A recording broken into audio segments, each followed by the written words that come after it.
ગ્રામ પંચાયત એવી છે જેમાં ચૂંટણીમાં બે વેવાણો આમને સામને છે, કર્યા એકબીજા પર આક્ષેપ પ્રતિ આક્ષેપ। જોઈ આખો મામલો। વાત છે ગીર સોમનાથ જિલ્લાના ઉના તાલુકાના જૂના ઉગલા ગામની। આ ગામ હાલ ગુજરાતભરના લોકોના આકર્ષણનું કેન્દ્ર બન્યું છે અને તેનું કારણ છે અહીંની ગ્રામ પંચાયતની ચૂંટણી। અહીં સરપંચ પદ માટે બે વેવાણો સામસામે ચૂંટણી જંગમાં ઉતર્યા છે।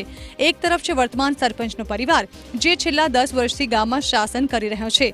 તેમનો દાવો છે કે તેમણે ગામનો સર્વાંગી વિકાસ કર્યો છે, જ્યારે બીજી તરફ તેમની સામે ચૂંટણી લડી રહ્યા છે તેમના જ વેવાણ। તેમનો દાવો કંઈક અલગ છે। તેમનું કહેવું છે કે છેલ્લા ઘણા વર્ષોથી વર્તમાન સરપંચના શાસનમાં ગામનો વિકાસ થયો નથી।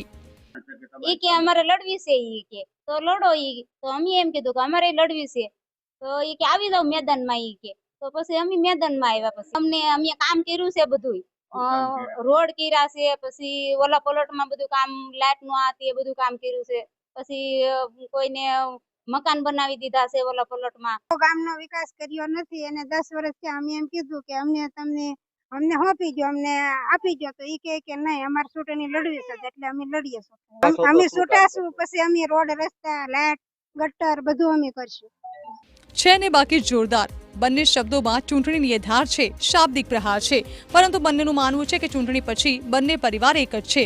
તો આ મામલે જૂના ઉગલા ગામના પૂર્વ સરપંચનું કહેવું છે કે વેવાણ ભલે ચૂંટણી લડતા, જીતીશું તો અમે જ। કાલે સવારે કોઈ બી જીતે તો બંદૂક ન રાખવા, કારણ કે ચૂંટણી છે ઈ તો એક કોઈ બી લડી શકે, કારણ કે તો ચૂંટણીમાં તો સામો ભાઈ પણ આવે ને સામી માં પણ આવે, તો ચૂંટણી લડવી પડે। તો તેની સામે ગ્રામજનોનું કહેવું છે કે છેલ્લા 15 વર્ષથી કોઈ કામ થયું નથી, માત્ર રૂપિયા જ ખાધા છે।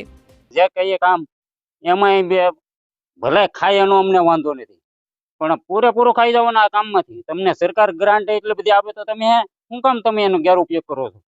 તો ગામને કંઈક લાભ તો મળવો જોઈએ ને, ગામનાને કોઈક જાગૃત તો થવો જોઈએ ને।